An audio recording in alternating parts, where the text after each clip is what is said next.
Et on va commencer par la fin hier soir à Beyrouth de la 4e édition des Trophées francophones du cinéma. Le jury était présidé par le célèbre réalisateur Costa Gavras.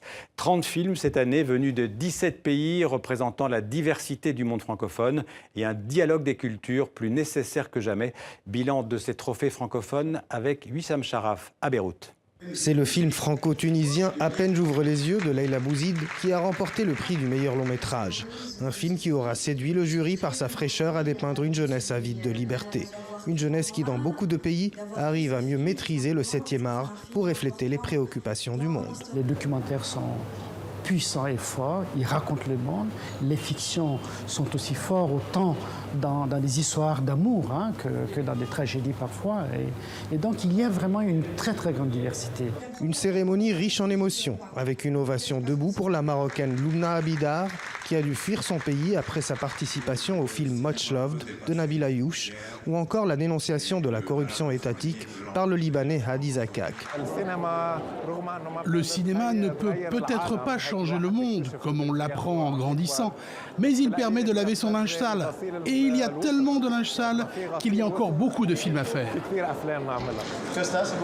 Nous sommes au Liban, demain il y aura un autre pays francophone, et cette espèce de rencontre des gens dans différents pays, je trouve ça formidable.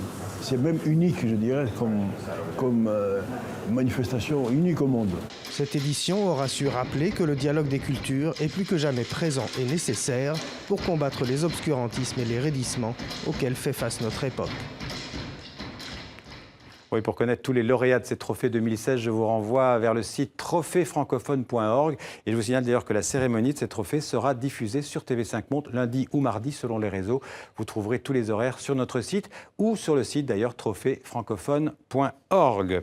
Et puis du cinéma encore avec Nathalie Cooper qui est avec nous ce dimanche. Bonsoir. Bonsoir. Alors vous êtes la coordinatrice générale, je crois que c'est votre titre, du Festival international de court-métrage qui s'appelle Paris Court Devant. Comme on dit, chaud devant ? Chaud devant, alors ce serait plutôt le piment qui est chaud, qui a du parce goût. Que c'est le symbole de... le symbole du festival est en effet un piment, parce qu'un piment, ça a du goût. Voilà, c'est... Donc c'est la 12e édition de ce festival, si je ne me trompe pas, qui a lieu en ce moment au MK2 Bibliothèque et à la Bibliothèque nationale de France. Oui. Voilà, et c'est jusque mardi prochain, jusqu'au 6 décembre. Jusqu'au 6 décembre. Alors 3600 films, c'est ça? On en a reçu 3700. C'est impressionnant. Exactement, c'est impressionnant. Ouais.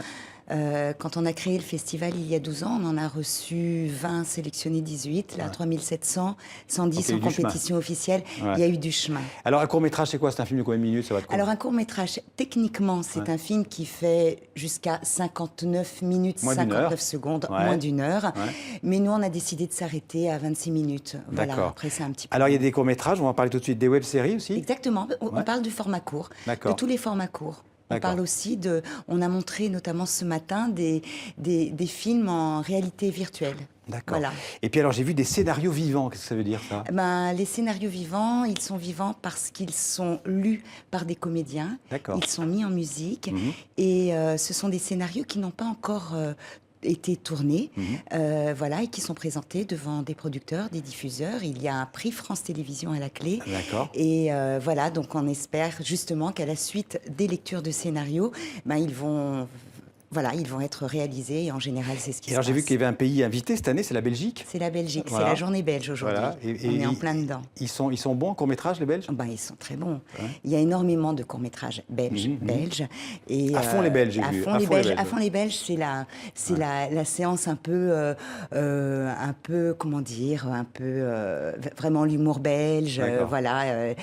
Déjanté. Déjanté, voilà, parce que voilà, je vois des images là, en effet. Xavier Serron fait des films assez déjantés. Ouais. C'est un réalisateur belge. Ouais. Et la Belgique aussi, parce qu'il y a beaucoup de coproductions, en fait, franco-belges. Alors, on parle souvent des longs métrages, mais le court-métrage, c'est un style, un format, je dirais, un peu délaissé, parfois un peu méprisé même par les distributeurs? En fait, il y a des distributeurs de court-métrages. Ouais. Maintenant, le court-métrage, ça fabrique pas d'argent, mais c'est un passage quasiment obligé quand vous pensez aux plus grands réalisateurs. Tous les grands sont passés par le court-métrage.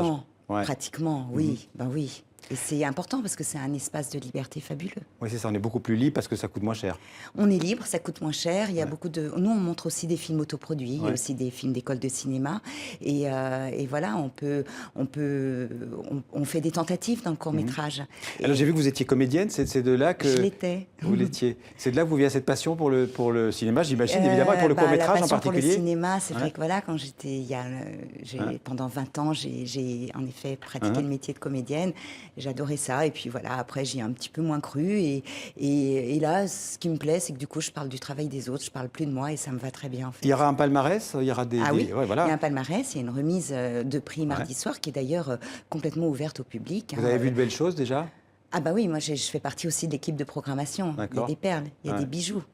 Et on pourrait peut-être les voir sur TV5 Monde, parce que TV5 Monde diffuse des courts-métrages. TV5 Monde diffuse des courts-métrages. TV5 Monde est partenaire de Paris Cours de Vent et fait partie maintenant de nos partenaires historiques. D'ailleurs, hier, on avait une carte blanche TV5 Monde. Merci Nathalie Cooper. Et comme dit l'affiche du festival, tous les cours sont permis. Tous les cours sont permis, les très bons cours. Merci beaucoup.